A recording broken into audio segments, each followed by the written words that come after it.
Palavra de Deus em Atos 19. Nosso estudo continua, estudo de Atos. Agora no capítulo 19. Sucedeu que, enquanto Apolo estava em Corinto, Paulo, tendo passado por todas as regiões superiores, chegou a Éfeso e, achando ali alguns discípulos, disse-lhes: Recebeste vós já o Espírito Santo quando creste? E eles disseram-lhe: Nós nem ainda ouvimos que haja Espírito Santo. Perguntou-lhes então: Em que sois batizados então? E eles disseram: O batismo de João. Mas Paulo disse: Certamente João batizou com o batismo de arrependimento, dizendo ao povo que cresce no que após ele havia de vir, isto é, em Jesus Cristo. E os que ouviram foram batizados em nome do Senhor Jesus. Impondo-lhes Paulo as mãos, veio sobre eles o Espírito Santo, e falavam línguas e profetizavam. Estes eram, ao todo, uns 12 homens, e entrando na sinagoga, falou ousadamente por espaço de 3 meses, disputando e persuadindo-os acerca do reino de Deus. Mas, como algum deles se endurecesse e não obedecessem, falando mal do caminho perante a multidão, retirou-se deles e separou os discípulos, disputando todos os dias na escola de um certo tirano. E durou isto por espaço de 2 anos, de tal maneira que todos os que habitavam na Ásia ouviram a palavra do Senhor Jesus, assim judeus como gregos. E Deus, pela mão de Paulo, fazia maravilhas extraordinárias, de sorte que até os lenços e aventais se levavam do seu corpo aos enfermos, e as enfermidades fugiam deles, e os espíritos malignos saíam. E alguns dos exorcistas judeus ambulantes, tentando invocar o nome do Senhor Jesus sobre os que tinham espíritos malignos, dizendo: Eis conjuro-vos por Jesus a quem Paulo prega. E os que faziam isto eram 7 filhos de Seva, judeu principal dos sacerdotes. Respondendo, porém, o espírito maligno disse: Conheço Jesus, e bem sei quem é Paulo, mas vós quem sois? Saltando neles o mesmo homem que tinha o espírito maligno, e assenhoreando-se deles, pôde mais do que eles, de tal maneira que nus e feridos fugiram daquela cidade. Foi isso notório a todos os que habitavam em Éfeso, tanto judeus como gregos, e caiu temor sobre todos eles, e o nome do Senhor Jesus era engrandecido. E muitos que tinham crido vinham confessando e publicando os seus feitos. Também muitos do que seguiam as artes mágicas trouxeram seus livros, e os queimando na presença de todo, e feita a conta do seu preço, acharam que montava a 50.000 peças de prata. Assim a palavra do Senhor crescia poderosamente e prevalecia. E cumpridas essas coisas, Paulo propôs em espírito ir a Jerusalém, passando pela Macedônia e pela Caia, dizendo: Depois que houver estado ali, importa-me ver também Roma. E enviando à Macedônia 2 daqueles que o serviam, Timóteo e Erasto, ficou ele por algum tempo na Ásia. E naquele mesmo tempo houve um não pequeno alvoroço acerca do caminho, porque um certo ourives de prata, da prata, por nome Demétrio, que fazia de pratas nichos de Diana, dava para pouco, dava não pouco lucro aos artífices, aos quais, havendo-os ajuntado com os oficiais de obras semelhantes, disse: Senhores, vós bem sabeis que deste ofício temos a nossa prosperidade. Bem vedes e ouvis que não só em Éfeso, mas até quase em toda a Ásia, este Paulo tem convencido e afastado uma grande multidão, dizendo que não são deuses os que se fazem com as mãos. E não somente há o perigo de que a nossa profissão caia em descrédito, mas também de que o próprio templo da grande deusa Diana seja estimado em nada, vindo a ser destruída a majestade daquela que toda a Ásia e o mundo veneram. E ouvindo, encheram-se de ira e clamaram, dizendo: Grande é a Diana dos Efésios. E enchendo-se de confusão toda a cidade, unânimes correram ao teatro, arrebatando a Gaio e Aristarco, macedônios, companheiros de Paulo na viagem. E querendo Paulo apresentar-se ao povo, não lhe permitiram os discípulos, e também alguns dos principais da Ásia, que eram seus amigos, lhe rogaram que não se apresentasse no teatro. Uns, pois, clamavam de uma maneira, outros de outra, porque o ajuntamento era confuso, e os mais dele não sabia por causa se tinha juntado. Então, tiraram Alexandre dentro da multidão, impelindo os judeus para diante. E Alexandre, acenando com a mão, queria dar a razão disto ao povo. Mas quando conheceram que era judeu, todos unanimemente levantaram a voz, clamando por espaço de quase 2 horas: Grande é a Diana dos Efésios. Então o escrivão da cidade, tendo apaziguado a multidão, disse: Homens Efésios, qual é o homem que não sabe que a cidade dos Efésios é a guardadora do templo da grande deusa Diana e da imagem que desceu de Júpiter? Ora, não podendo isto ser contraditado, convém que vos aplaqueis e nada façais, temei diariamente, porque esses homens que aqui trouxeste nem são sacrilégios, nem blasfemam da vossa deusa, mas se Demétrio e os artífices que estão com ele têm alguma coisa contra alguém, a audiência e a procônsules, que se acusem uns aos outros. E se de alguma outra coisa demandais, averiguai-se-á em legítima assembleia. Averiguar-se-á em legítima assembleia. Na verdade, até corremos perigo de que, por hoje, sejamos acusados de sedição, não havendo causa alguma com que possamos justificar este concurso. E tendo dito isto, despediu a Assembleia. Aqui nós temos um texto que vai continuar contando a história dos apóstolos após a subida de Jesus. Nesse período de aproximadamente 30 anos, acontecem várias coisas.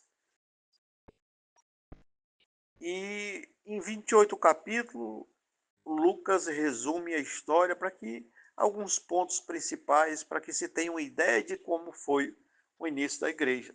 E aqui diz que, quanto Apolo estava em Corinto, Paulo passou por todas as regiões superiores e chegou a Éfeso, e achando ali alguns discípulos, disse-lhes: recebeste vós já o Espírito Santo quando creste? E disseram-lhe: nós nem ainda ouvimos que haja Espírito Santo.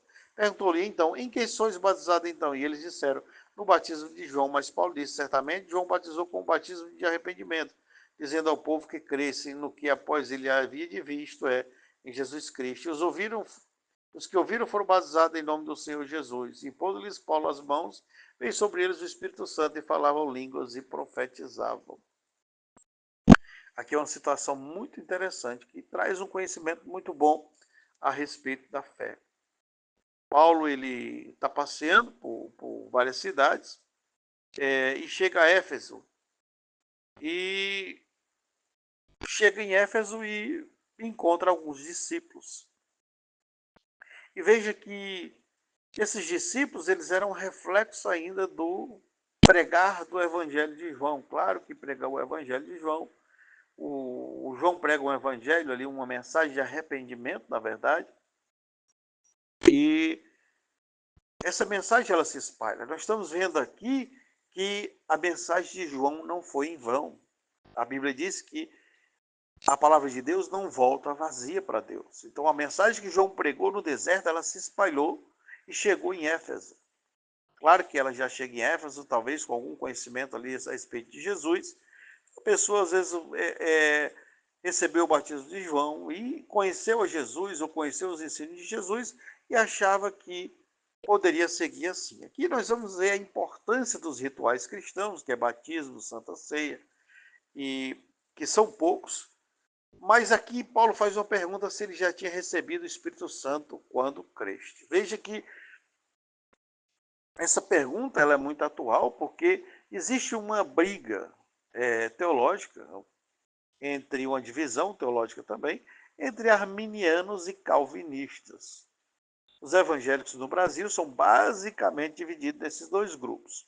Os arminianos são os que acreditam no batismo do Espírito Santo ainda hoje. Eles acreditam que Deus ainda derrama os dons sobre os homens, o dom de língua, o dom de cura, o dom de profecia. Isso são basicamente as igrejas evangélicas pentecostais. O outro grupo é os calvinistas. Os calvinistas são um grupo que acredita que houve tudo isso aqui em Atos, mas que hoje ainda eles não têm mais esses dons do Espírito Santo. Não existe mais o dom de línguas, não existe mais o dom de cura, não existe mais o dom de profecias. É bom lembrar que eles acreditam que Deus pode curar, ainda através da oração. Você pode orar a Deus e Deus curar você, mas que não existe mais o dom numa pessoa, como existia nos apóstolos. Essas igrejas geralmente são batistas tradicionais, presbiterianas e algumas outras que são mais ou menos dessa linha de pensamento. São as chamadas igrejas reformadas, calvinistas, né? Basicamente isso. Então, mas aqui Paulo está fazendo uma pergunta, e claro que os calvinistas defendem que nessa época isso poderia acontecer, mas que não acontece agora. Mas aqui nós estamos vendo quase que como exigência que quando alguém se batizava, era importante ele ter o batismo no Espírito Santo, ou seja, existia um batismo na água, que era, claro, a fé, eles creram, eles estariam salvos. Mas existia um batismo de fogo, um batismo do Espírito Santo, uma descida diferente do Espírito Santo sobre a vida da pessoa, e que eram duas coisas diferentes. Uma coisa é você receber o Espírito Santo quando você crê, e você acredita em Deus, e você é salvo pela fé em Jesus Cristo. Outra coisa é a descida do Espírito Santo, que ela vem dando capacidade aos homens. Uma outra coisa que nós vemos aqui no livro de Atos é que Deus orienta Paulo. Chega para Paulo e diz: ó, Paulo, no capítulo anterior, fica na cidade aqui, prega o evangelho, porque eu tenho muitas pessoas. Ele chega para outros discípulos e diz: ó, vai para Macedônia. Então Deus, através de sonhos, visões e revelações, orientava o povo. E nós vemos que essa necessidade ela ainda é importante até hoje. É fato que a Bíblia é a revelação total, perfeita, necessária para a salvação do homem. Mas existem outras coisas que Deus pode fazer. Por exemplo, você vai abrir uma obra em determinado local e você fica em dúvida. E Deus pode dizer: oh, não vá para tal cidade, vá para outra. Claro que Deus pode inspirar isso como um pensamento, Deus pode inspirar isso como uma guia, Deus pode facilitando a coisa para um lado e dificultando para o outro, como ele fez com Jonas. Mas Deus ainda pode também revelar se ele quiser. É, os calvinistas acreditam que Deus também possa fazer isso, mas não de forma obrigatoriamente com todos os homens. Os pentecostais acham que todos têm o direito de ter o Espírito Santo. Existe essa dissensão. São pontos que referem-se à salvação? Não. Já vi pastores pentecostais atacando pastores calvinistas e falando coisas que eu até discordo. Eu acho que os calvinistas eles são os freios dos pentecostais. Se os calvinistas vão para um extremo, e não digo que são todos, mas que a maioria vão para um extremo de não acreditar em muitas coisas hoje, os pentecostais estão indo para outro extremo, de acreditar demais e fazer da pregação espiritualizada ser a totalidade do culto. Falta nas igrejas pentecostais, muitas vezes, o fundamento da palavra, né? Que é a pregação expositiva, é o conhecimento da Bíblia, para que você possa manter sempre o pé no chão. E, claro, revelação do Espírito Santo em algumas coisas. Muitos cultos cristãos têm perdido o sentido, porque falta essa educação cristã. Então, você chega no culto, as pessoas dizendo receba, quem dá o glória a Deus aí, toque na pessoa que está do seu lado, Deus está contigo. Aí cita o Salmo 91, o Salmo 23, grita, dá glória a Deus, e eu vejo isso como mais como baderna. Isso aqui é uma coisa complexa.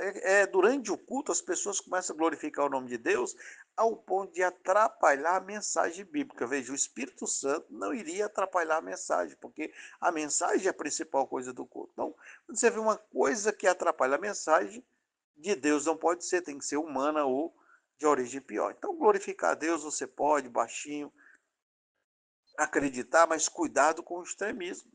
Nós já vemos muitos casos aí, pastores pentecostais, falando sobre falsos dons espirituais, onde a pessoa finge, ou a pessoa pensa que tem, ou às vezes é até uma possessão demoníaca também. Então, temos que ter cuidado. Manter 99% de tudo sendo uma pregação, claro que inspirada pelo Espírito Santo de Deus, mas dentro da Bíblia, do conhecimento bíblico.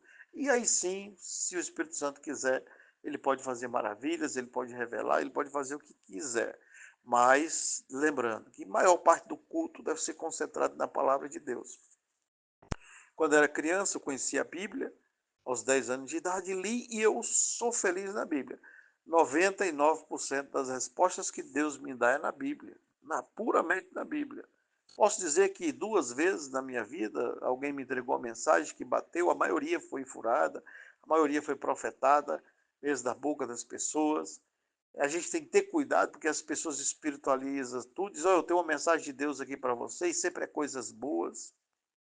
Nós temos que ter cuidado com isso. Eu gosto de contar um caso eu orando por algumas pessoas de um grupo de oração, de autoajuda, uma irmã chega para mim e diz: ó, irmão, eu estou passando provações, estou com muita dificuldade, eu estou casada com um homem, esse homem não gosta das minhas filhas, meu lar está em crise, ele quer me deixar, eu gosto muito dele, mas eu vou contar minha história. Eu era casada, larguei o marido por causa desse homem, eu era evangélica e larguei tudo da igreja por causa desse homem, e eu era apaixonada demais por ele, fui num centro de macumba fazer alguma coisa ali, um ritual para poder esse homem ficar comigo, então eu raspei minha cabeça, comia comida estragada, não sei se é isso, sangue ali, alguma coisa, e participou dos rituais, ficando 3 dias trancada tal, e ela conta as histórias estranhas, me contou, né, eu não tenho mais contato com essa pessoa hoje, perdoe se eu errei aqui alguma coisa, porque eu estou contando mais ou menos como eu lembro, que tem algum tempo, e essa irmã disse, e agora, meu irmão, e agora minha vida está uma desgraça, ela tinha um problema, uma filha com um problema sexual ali, com um desvio sexual muito sério. A outra filha tinha se apaixonado por um rapaz gay, e o rapaz gay largou ela para ficar com um homem. Ela com a vida financeira cheia de doenças, problemas emocionais e pedindo oração, mas ela reconhecia que ela tinha errado, que ela tinha pecado grandemente em ter buscado outras coisas na outra religião, que isso é um fator importante, o arrependimento. A gente mostra, a pessoa mostra que ela tem ainda algo de Deus ali operando na vida dela. Mas qual é o problema? O problema é que essa moça vai numa certa profeta e ela vai na casa dela falar com ela. E quando ela chega, a profeta diz: Minha serva, Deus disse que você vinha aqui hoje, né?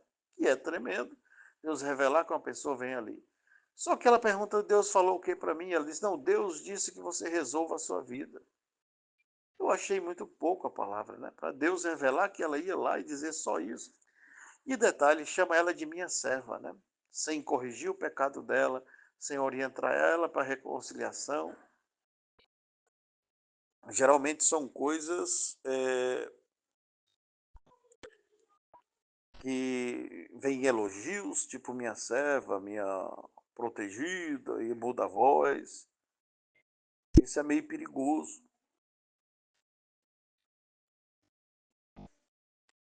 Isso é muito perigoso, porque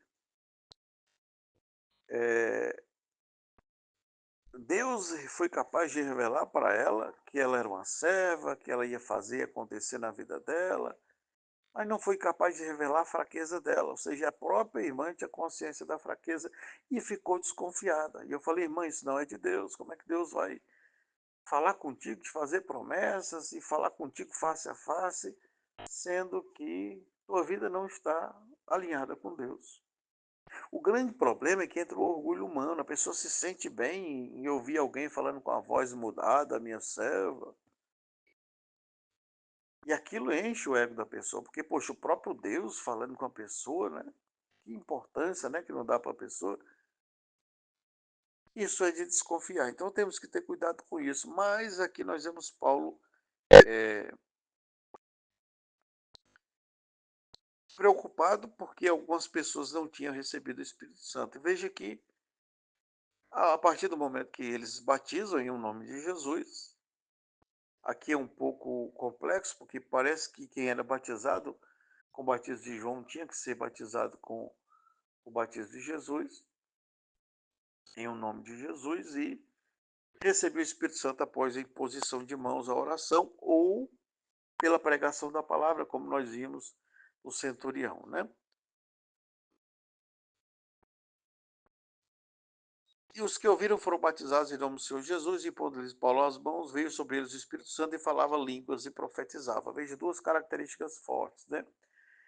Que demarcavam basicamente que eles eram cheios do Espírito Santo, eram falar em línguas, né? Aqui existe uma discussão em torno dessa língua, porque eram línguas necessárias para que eles pudessem se comunicar, vendo que a maioria eram leigos e não tinha capacidade de se comunicar com outras pessoas de outros países, servia para evangelizar, mas que existem outras explicações também em outros livros sobre isso. Em breve a gente vai estar falando, né? Mas alguns se endureceram e não obedeceram, falando mal do caminho perante a multidão, retirou-se deles e separou os discípulos, disputando todos os dias na escola de um certo tirano. E durante isso, por espaço de 2 anos, de tal maneira que todos os que habitavam na Ásia ouviram a palavra do Senhor Jesus, assim judeus como os gregos, e Deus, pela mão de Paulo, fazia maravilhas extraordinárias. De sorte que até os lenços e aventais se levavam do seu corpo aos enfermos, e as enfermidades fugiam deles, e os espíritos malignos saíam. Aqui nós vemos uma coisa grandiosa, né? Pedro, ele era tão cheio do Espírito Santo de Deus que a sombra de Pedro curava pessoas. E a sombra é o quê? Nada. A sombra é a ausência de luz, ou seja, o espaço ali que fica sem luz porque tem algum anteparo, alguma coisa ali na frente. Então, aqui Paulo tá, eles estão curando com o lenço de Paulo, né? Nós vemos igreja agora fazendo orações, distribuindo lencinhos. De um lado tem uma crítica dizendo que isso é errado. Nós vemos que Paulo fez. Nós não estamos dizendo que isso deveria ser feito em escala global, né? Pessoa, vamos todo mundo ter o lenço e todo mundo levar.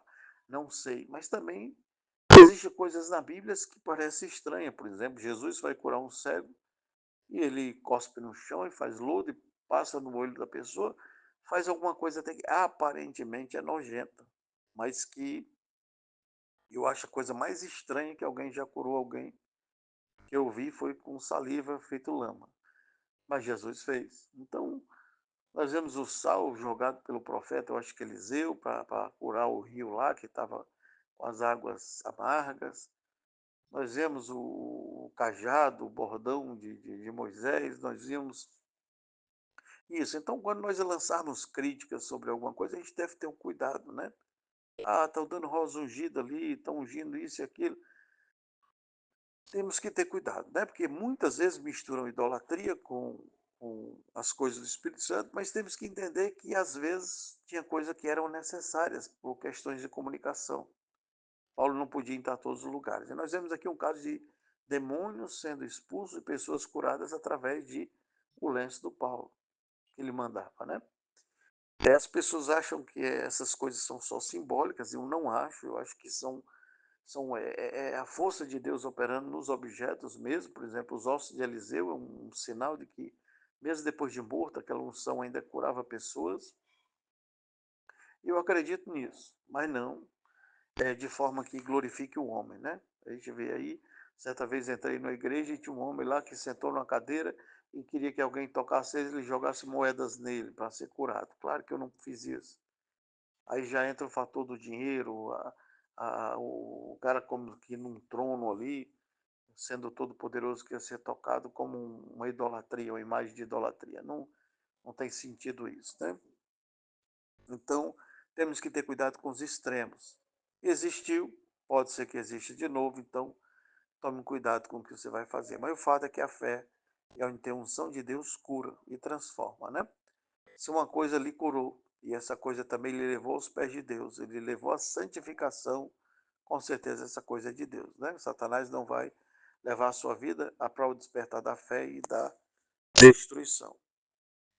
E aqui vai falar uma outra coisa. E algum dos exorcistas, verso 13, judeus ambulantes, tentavam invocar o nome do Senhor Jesus sobre os que tinham espíritos malignos, dizendo: Conjuro-vos por Jesus a quem Paulo prega. E os que faziam isto eram 7 filhos de Seva, judeu principal dos sacerdotes.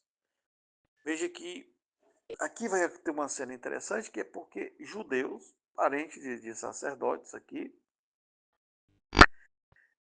vão invocar o nome de Jesus, ou seja, eles estavam interessados era em ter o poder da coisa, né? E aqui nós vamos ver que não funciona. Eles invocam o nome de Jesus, tentam expulsar demônios de um homem, na verdade o homem, os endemoniados, o endemoniado agride eles e a coisa fica feia e vergonhosa para eles. E aqui nós vamos separar grupo de pessoas. Não é para todo mundo que essa unção vem. Era para quem cria em Deus, em Jesus Cristo e na sua palavra. Era só os convertidos que tinham o Espírito Santo e, tendo o Espírito Santo, passa a ter autoridade. Então não é uma autoridade dada ao pastor, mas é dada a qualquer pessoa da igreja. Qualquer irmão da igreja que creu em Jesus Cristo, que anda alinhado com Deus, que recebeu o Espírito Santo, e todos receberam, que creram genuinamente, tem autoridade sobre demônios. É muito comum a gente ver as pessoas com medo de demônios, com medo de espírito maligno, mas na verdade nessas pessoas reina a autoridade. Eu conheço um testemunho de um irmão que eles chamaram ele para expulsar demônios. E ele tinha medo, ele falou, Senhor, ele foi orar em casa, ele disse, irmão, não vou não, mas eu vou orar daqui. E ele ajoelhou, orou e disse, Senhor, eu tenho medo, mas eu queria pedir, Senhor, faz uma obra e tira esse espírito lá dessa pessoa. E na mesma hora o espírito saiu lá, vieram avisar ele. E essa autoridade ela é presencial, nós vemos que ela pode ser à distância, tanto faz você estar no Brasil e o demônio está nos Estados Unidos, é possível expulsar. Tem coisas que é preciso analisar, porque existem castas diferentes. Jesus disse que certas castas só se expulsa coração em jejum. Há um questionamento se isso era durante a estadia de Jesus, mas que depois da morte isso não funciona mais. A autoridade é a mesma. O que sabe é que o Espírito Santo de Deus é muito poderoso, é totalmente poderoso. Então, alguém cheio do Espírito Santo de Deus pode fazer proezas. Eu acredito muitas vezes que é a condição espiritual da pessoa que impede que a pessoa eh, seja totalmente liberta. É muito comum você orar por pessoas e a vida delas mudarem. Eu conheço um homem que ele contou para mim que estava com a vida espiritual muito ruim, que estava com problemas financeiros, que tinha 6 meses que não aparecia um trabalho para ele. Ele consertava geladeira e um belo dia ele vai na igreja e ele manifesta um demônio, expulsa um demônio dele num dia, no outro dia, 6 horas da manhã, alguém bateu na sua porta e ele pegou um trabalho ali de R$ 600. Então aquela casta de demônios oprimia a vida financeira dele, né? Só que poucos dias depois ele voltou ao pecado e aí os problemas financeiros voltaram de novo. Então, muitas vezes a gente ora por uma pessoa e essa pessoa pede oração pelo casamento, pede oração pela família. Você ora e expulsa o mal e quando é poucos dias depois, a pessoa está na mesma vida. Ou seja, deixou a porta aberta, a casa adornada, as condições favoráveis e os espíritos retornam muitas vezes piores. E aqui vai desenrolar isso, né? Essa história. E o verso 17 diz que isso foi notório a todos que habitavam em Éfeso, tanto judeus como gregos, e caiu o temor sobre todos eles, e o nome de Jesus Cristo era engrandecido. Veja, eles entenderam que começou a haver uma diferenciação, veja. Eles eram judeus, mas não podiam usar o nome de Jesus. Para usar o nome de Jesus, você tem que ser cristão.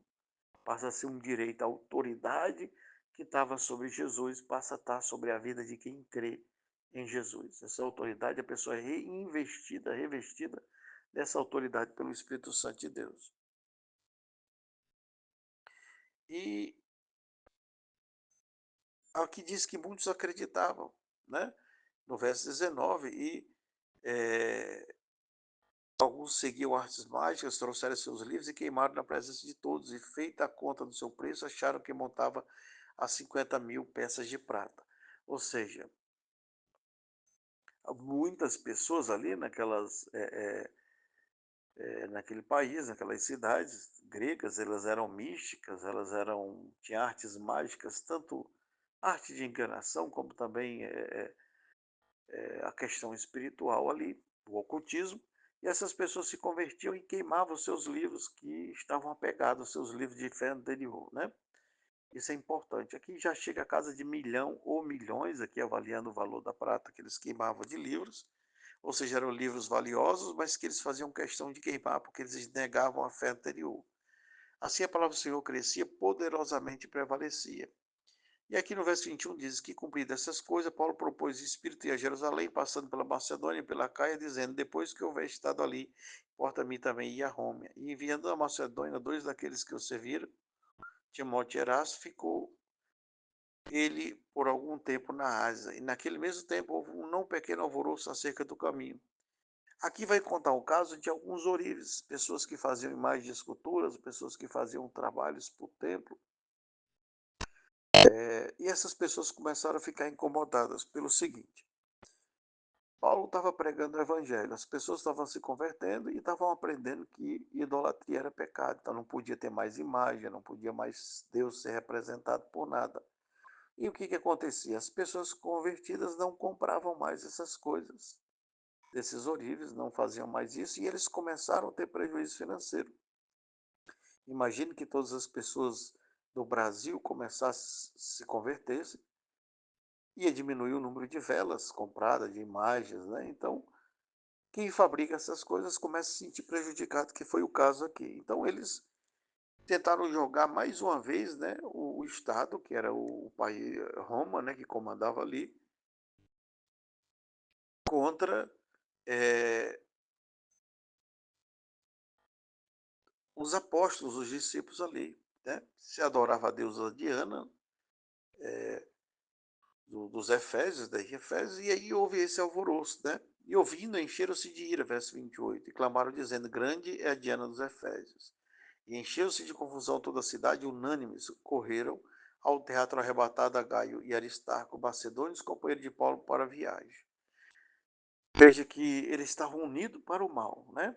Aqui a palavra unânime é muito importante, porque essa palavra de unido, unânimes, reunidos, ela marca o livro de Atos, porque o principal fator que torna a pessoa cheia do Espírito Santo é quando ela está unida à igreja, né? Nós vimos que a principal coisa de alguém cheio do Espírito Santo no livro de Atos, é que essa pessoa ela ama a igreja, ela quer ver a igreja prosperar, ela ama os irmãos, ela fica feliz com quem está feliz, ela fica triste com quem está triste, ela é caridosa. E aqui não, aqui eles se reúnem. Por quê? Porque essas pessoas também são possuídas por espíritos que partilham da mesma coisa. Jesus diz que o reino de Satanás não está dividido. Então, Paulo quis se apresentar, né? Mas os discípulos entenderam que Paulo não devia se apresentar ali, porque ia colocar mais em risco, seria mais um na mira deles. E Deus intervém, né? Eles passam 2 horas gritando o nome de Ana dos Efésios, e alguém lá faz um comentário, não, Diana é a grande deusa Diana e a imagem que desceu de Júpiter. Veja que eles acreditavam que aquela imagem tinha descido de um planeta, né? E que aquilo era algo mirabolante. Eles acreditavam nesse dia, né, nesse fato. Você vê que a pessoa, quando está enganada, a idolatria ela cega, né? O Salmo 115 diz: tem boca, mas não fala, tem olhos, mas não vê, tem ouvido, mas não ouve, e se torne semelhante a ela quem o adora, né? A pessoa que ela idolatra, ela está numa cegueira espiritual tão grande que só a força do Espírito Santo para libertá-la. Eu fui criado em igreja que acreditava em imagem. E o grande problema no Brasil é que inventaram no cristianismo uma imagem que é perigosa, porque se nas imagens aqui era Diana, era uma deusa à parte da religião judaica, as imagens que nós temos hoje são imagens de auxiliares de Deus, auxiliares, né? Veja que contradiz a palavra de Deus, porque a Bíblia aqui, ó, nós estamos lendo Atos, Mateus, nós não vemos a irmã Maria, mãe de Jesus, fazer um milagre, nós não vemos comentários sobre Maria, nós não vemos Maria pregando, nós não vemos Maria ressuscitando. Não existe nada disso sendo feito aqui, você não vai ver em nenhuma parte da Bíblia, porque não houve. Porque a nossa irmã Maria é uma irmã santa, que nós amamos e devemos amar, e um dia encontraremos com ela. Mas ela morreu, foi enterrada. E todos esses mitos falsos que tiveram a respeito dela só induziram pessoas a crenças erradas, né? Eu aconselho você que tem dúvida, leia todo o Novo Testamento, leia toda a Bíblia e você vai ver.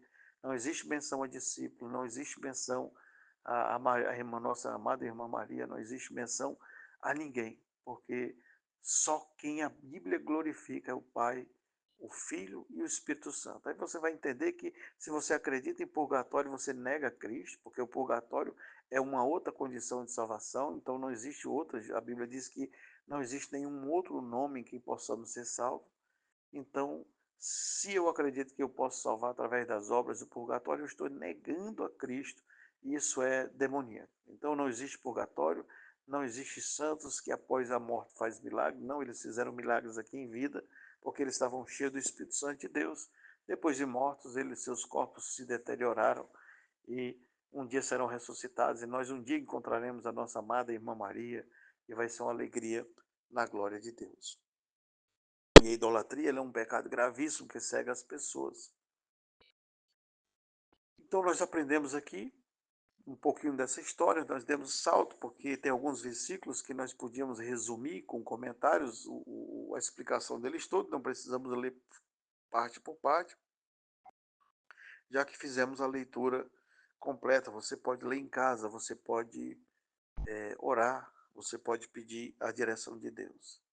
Nós vemos aqui algumas coisas importantes, é o Espírito Santo de Deus descendo sobre pessoas comuns, e esse Espírito Santo de Deus desce sobre a sua vida também, e ele dá a mesma autoridade que deu para os apóstolos. Então, se você está passando um problema na sua casa, doença, problema financeiro, vícios, qualquer problema que você está passando, a primeira coisa que você deve fazer é orar e repreender os demônios em o nome de Jesus. Existem dois extremismos no Brasil. Os armenianos, alguns grupos, que acham que tudo é demônios, não são todos, né? Aí já são os neopentecostais, e nós temos ali os calvinistas que às vezes acham que quase ninguém, nada é demônios, né? Então não podemos ser desse extremo. Nós vemos que ao longo do caminhar da igreja, onde eles iam, eles tinham a obrigação de expulsar demônios. Praticamente onde ele chegava, onde Jesus chegava, ele se deparou com demônios, demônios em doenças, demônios alterando a mente da pessoa, demônios fazendo coisas horríveis. E com certeza demônios no casamento, na vida financeira das pessoas, e é preciso enfrentar esses demônios. E como é que nós enfrentamos esses demônios? Se você é filho e filha de Deus, basta você mandar esse demônio sair da sua vida. Ora, jejua, lê a Bíblia, mas é no nome de Jesus que eles serão expulsos.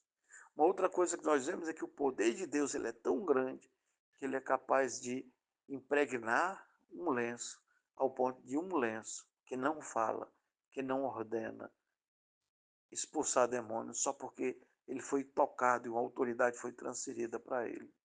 Imagine esse poder na água que você bebe, na sua casa, nos seus filhos. Você coloca a mão sobre os seus filhos e repreende o mal, repreende o vício dele, repreende o problema da tua esposa, do teu esposo.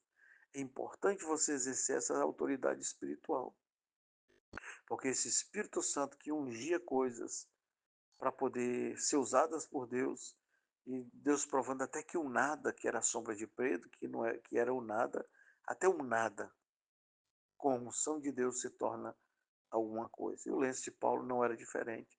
Na tua vida não é diferente. A oração que você faz alcança o coração de Deus, e a autoridade de Deus está na tua vida para tu mandar esse mal embora. Receba a palavra e compartilhe. No nome de Jesus, amém e amém.